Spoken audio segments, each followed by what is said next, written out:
সর্দি কাশি ঠান্ডা জ্বর আর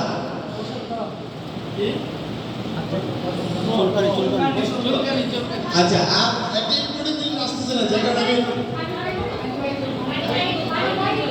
অ্যানিমাইজ রোগ আরেকটা যেটা ইম্পর্টেন্ট রোগ ওটা আসতেছে না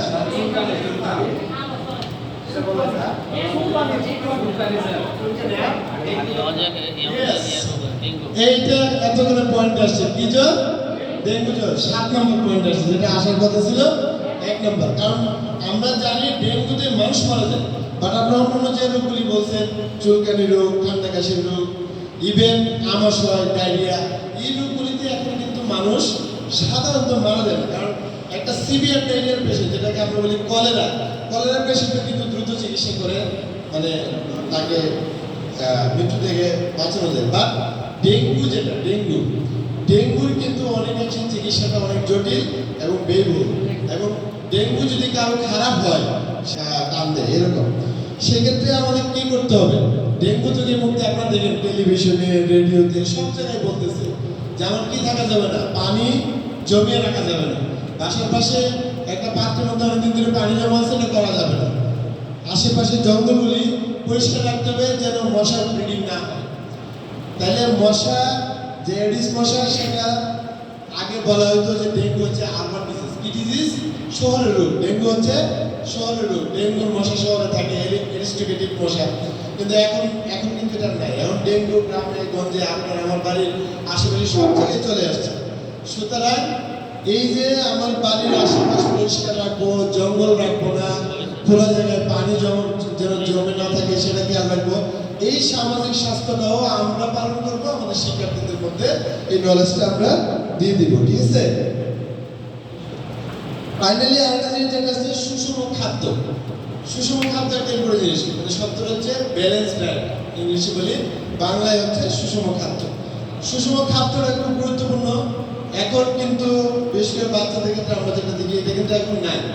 আগে কিন্তু রাস্তায় হাঁটলে 3টা বাচ্চা দেখলে 2টারই হচ্ছে পেট কি থাকতো বড় থাকতো এখন পেট বড় বাচ্চা আছে সমাজে নাই বললেই চলে কেন না আগে এই সময় বাচ্চাদের কি খাওয়াইতো শুধু ভাত খাওয়াইতো শুধু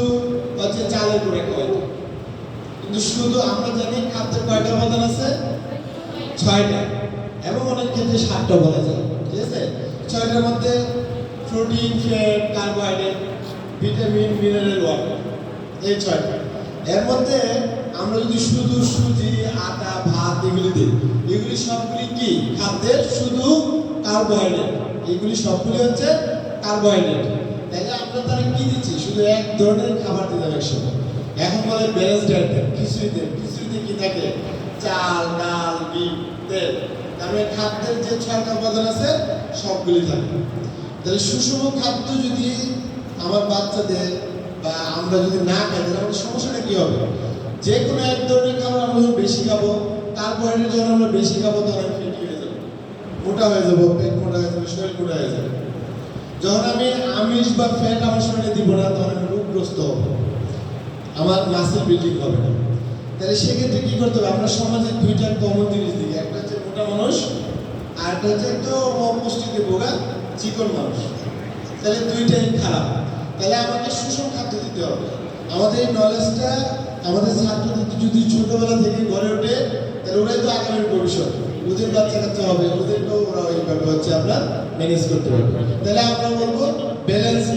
সুষম খাদ্যের ব্যবস্থা করতে হবে এখন মোটামুটি আমাদের যে সামাজিক এবং আর্থিক অবস্থা সেখানে কিন্তু সুষম খাদ্যের ব্যবস্থা আপনার শুধু তথ্যটা জানা থাকলেই হবে যে আমার ইনফরমেশনটা জানবো ইনফরমেশনটা আমি আমল করবো তাহলে দেখবেন বিশেষ করে মাদের বলবো সুষম খাদ্যের ব্যবস্থা হয়ে যাবে আমাদের ঘরে চাল ঢুকে আমাদের ঘরে ডাল ঢুকে মাছ ঢুকে মাংস ঢুকে ঠিক আছে সবই ঢুকে কারণ আমি বাচ্চাকে অত্যন্ত ভালোবাসার কারণে যদি আমি শুধু তারা কার্বোহাইড্রেট যুক্ত খাবার ফাস্টফুড যুক্ত খাবার বেশি দেয় তাহলে সে মোটা হয়ে যাবে